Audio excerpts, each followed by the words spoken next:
Nah, kalau menurut orang-orang Yahudi yang pro-Palestina ini, bahkan definisi Zionis itu macam-macam. Assalamualaikum. Sekarang ini buat orang-orang yang suka generalisir orang Palestina. Muslim di Palestina harus ditolong. Negara yang paling pro-Palestina itu adalah... Pas kemarin lagi rame konflik Israel-Palestina, gue lihat banyak banget orang yang ngomong di mana-mana, termasuk beberapa yang komen di konten gue, ngomong semacam ini. Bantai Yahudi karena mereka Zionis. Mereka penindas Palestina. Pokoknya intinya kayak diarahin ke semua Yahudi itu Zionis. Semua Yahudi itu benci Palestina. Ya gue nggak tahu sih ini mereka ngarahin atau emang taunya kayak gitu. Tapi ya udah, ayo kita bedah di sini apa benar semua Yahudi itu Zionis? Dan sekalian kita bedah bedanya Yahudi, Israel sama Zionis di Learning by Google. Buat bahas ini lebih dalam pastinya kita harus tahu dulu ya. Apa itu Zionis? Iya. Zionis adalah gerakan politik yang mendukung terciptanya sebuah tanah air Yahudi. Pertama kali muncul tahun 1897, dicetuskan oleh wartawan Yahudi asal Austria, Theodor Herzl. Kenapa mau bikin tanah air? Ya karena waktu itu orang-orang Yahudi ini tersebar di seluruh Eropa, bahkan seluruh dunia kayaknya.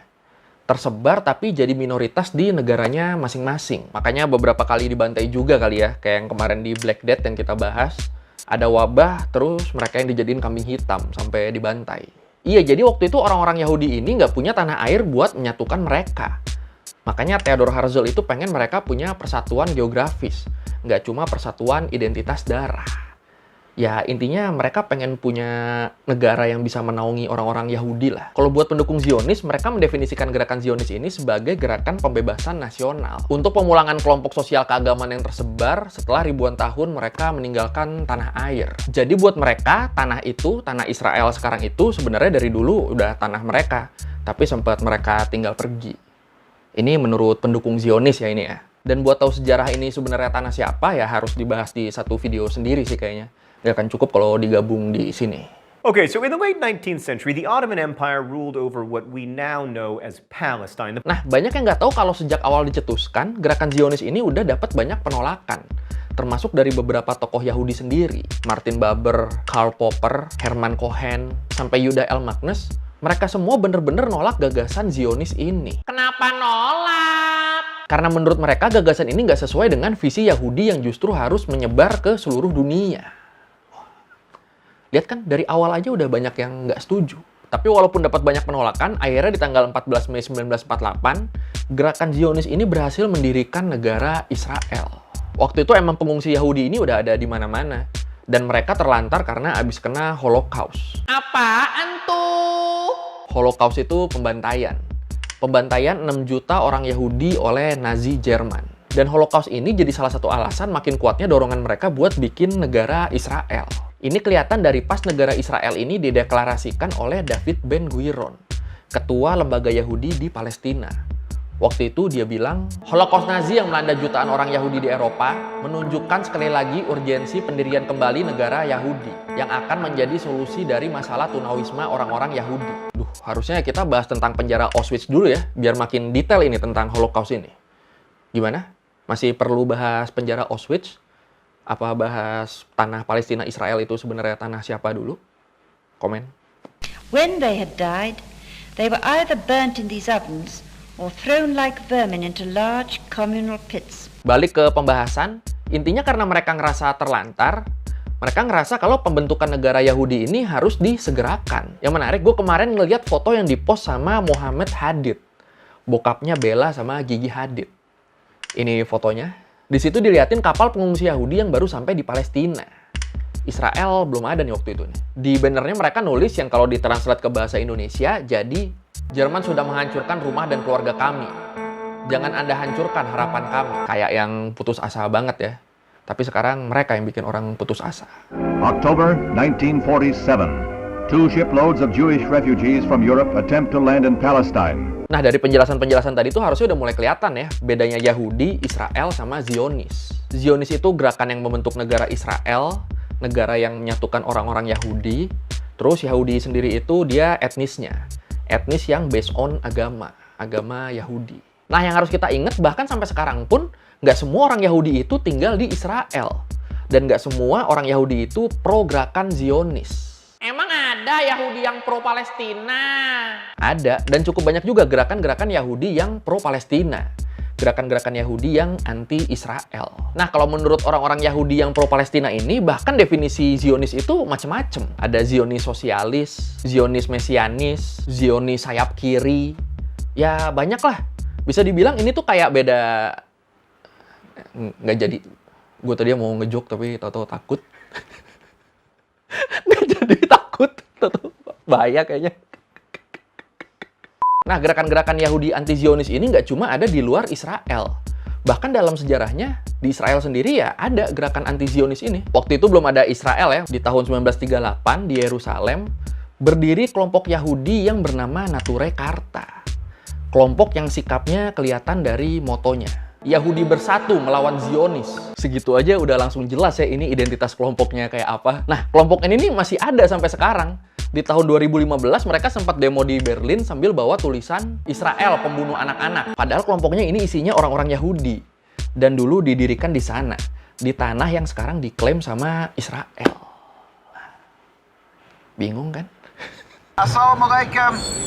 As you see, we have a delegation of rabbis and rabbinical students who have come here to join in solidarity, in support, to feel the suffering of the people of Palestine, of Palestine. Terus yang akhir-akhir ini sering gue lihat juga, di kita, di Indonesia, orang-orang kita nih, banyak yang jadi fansnya Kim Jong-un.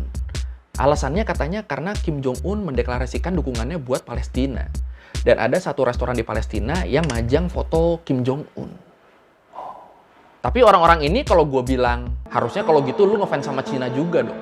Kan Palestina sama Cina bersahabat. Nah itu langsung bingung tuh biasanya mereka. Ya nggak tahu deh gue bingung kenapa ya. Mungkin mereka nggak suka Cina kali.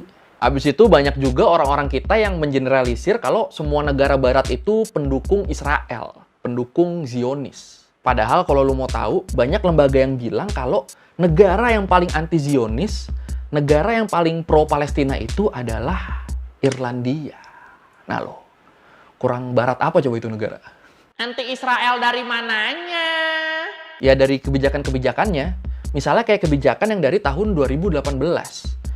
Jadi sejak tahun 2018, Irlandia ini melarang kegiatan ekspor-impor dengan pebisnis yang berada di wilayah Palestina yang dikuasai Israel. Kalau ada yang ketahuan berbisnis sama pebisnis Israel di sana, itu bakal dihukum suruh bayar 250.000 euro atau penjara 5 tahun. Ini kan sama aja kayak ngeboikot ya sebenarnya ya. Terus gedung City Council-nya di Dublin, ibu kotanya Irlandia, juga pernah ngibarin bendera Palestina selama sebulan. Dubes Israel di Irlandia sempat protes gara-gara ini, tapi ya nggak ngaruh. Tetap berkibar itu bendera Palestina. Terus Irlandia juga banyak ngasih pendanaan dan bantuan buat orang-orang di Gaza. Terus mayoritas orang-orang Irlandia juga pro-Palestina. Ini kelihatan dari setiap ada NGO-NGO yang bikin petisi buat ngeboikot produk Israel, baik itu ngajak ngeboikotnya di Irlandia atau di keseluruhan Eropa, ini mayoritas orang Irlandia pasti setuju sama petisi itu. Kok bisa segitunya? Karena perasaan senasib. Karena perjuangan orang Palestina sekarang itu katanya ngingetin mereka sama perjuangan orang-orang Irlandia zaman dulu. Pas masih nyoba buat merdeka dari Inggris. Jadi bisa dibilang kayak ada koneksi emosional ya dari perasaan senasib ini. Nah, kalau gue lihat dari sini, akhirnya Irlandia ini bisa dapat gelar sebagai negara yang paling anti-Israel, negara yang paling pro-Palestina, ya karena negaranya ini bener-bener gerak. Nggak cuma ngecam doang, nggak cuma ngomong doang. Salut sih. إيرلندا في العيون إيرلندا في العيون إيرلندا في العيون إيرلندا في العيون. Nah, tadi itu buat orang-orang yang suka generalisir Yahudi, Zionis, sama Israel. Sekarang ini buat orang-orang yang suka generalisir orang Palestina. Generalisir gimana? Gue kemarin-kemarin beberapa kali nemu orang-orang yang lagi demo bela Palestina. Kebanyakan dari mereka ngomongnya tuh selalu kayak gini. Kita selamatkan saudara-saudara kita di Palestina. Muslim di Palestina harus ditolong. Berikan bantuan kepada muslim-muslim di Palestina. Oke, sekarang kita lihat grafik ini. Kalau kita lihat di sini, 79% penduduk Palestina itu agamanya Islam. 20% Kristen, 1% Samaritan. Nah, kalau berdasarkan demo-demo tadi tuh, akhirnya ya gue jadi mikir, ini orang-orang Palestina yang non-Muslim ditolong juga gak ya sama mereka? Soalnya kan yang non-Muslim juga jadi korban. Mereka juga diserang, Rudal kan nggak milih-milih agama. Tapi mungkin karena demo-demo model gini sama pemberitaan-pemberitaan juga yang selalu kayak ngarahin ini ke perang agama, jadi banyak orang awam kita yang nyangka kalau semua orang Palestina itu pasti agamanya Islam. Padahal kan enggak. Alhamdulillahnya di tengah rasa penasaran gue tadi, gue diajak sama Dompet Duafa buat open donasi, buat bantu orang-orang Palestina. Langsung gue tanya dong, ini yang dibantu yang muslim doang apa semuanya? Dan alhamdulillah yang dibantu semuanya, lintas agama. Karena kemanusiaan tidak memandang agama. Kemarin gue juga dijelasin kalau Dompet Duafa ini punya food bank di Gaza. Per hari mereka bisa bikin sampai 500 porsi makanan yang dibagi-bagi buat orang-orang di sana. Selain itu mereka juga bikin shelter pendidikan sama kesehatan. Di mana Dompet Duafa ini juga menyediakan layanan kesehatan. Kayak ambulan sama COVID center. Ya kan kayak yang kita tahu kemarin satu-satunya laboratorium COVID di Gaza itu kan kena bom. Jadi buat lo yang mungkin lagi ada rezeki lebih dan lo pengen berbagi sama orang-orang di sana, pengen bantu orang-orang di sana, lu bisa transfer ke rekening ini. Nanti di description juga gue tulis nih rekeningnya. Ya walaupun mereka udah gecatan senjata kemarin, tapi perjuangan mereka belum berakhir dan mereka masih butuh bantuan. Lagi fase recovery kan ini kan. Nah, buat yang mau komen, Ngapain nolong orang di luar? Di Indonesia juga masih banyak yang butuh pertolongan. daripada lu nyinyirin orang yang berniat berbuat baik cuma gara-gara lu nggak setuju sama targetnya, mending lu bantu nyariin donasi yang dibuka buat nolong orang-orang kita yang kesusahan. Kasih tahu ke gua, nanti gua umumin di sini. Tapi ini lembaga amalnya yang kredibel ya, yang jelas buat siapanya. Dompet Duafa sendiri, setahu gua, mereka juga punya banyak program yang menyalurkan bantuan-bantuan ke orang-orang yang membutuhkan di dalam negeri. Mulai dari pendidikan, sekolah gratis, pendampingan guru, ekonomi kayak bantuan modal usaha, kesehatan kayak layanan kesehatan cuma-cuma dan rumah sakit khusus Duafa, sampai pendampingan sosial dan hukum. Lengkap tuh di situ tuh. Ya, lu bisa lihat sendirilah di websitenya, di dompetduafa.org. Oke, sekian Learning by Googling kali ini tentang banyak sih ya. Ada perbedaan Zionis, Israel sama Yahudi. Ada juga tadi tentang agama orang-orang Palestina. Ya, pokoknya semoga bisa meluruskan apa yang selama ini mungkin salah di otak kita. Kalau lu mau revisi kali gua ada salah, atau lu mau nanya, atau lu mau nambahin yang nggak ada di video, bisa lu tulis di komen. Kita diskusi di situ kayak biasa. Thank you udah nonton, jangan lupa like, comment, subscribe. Bye!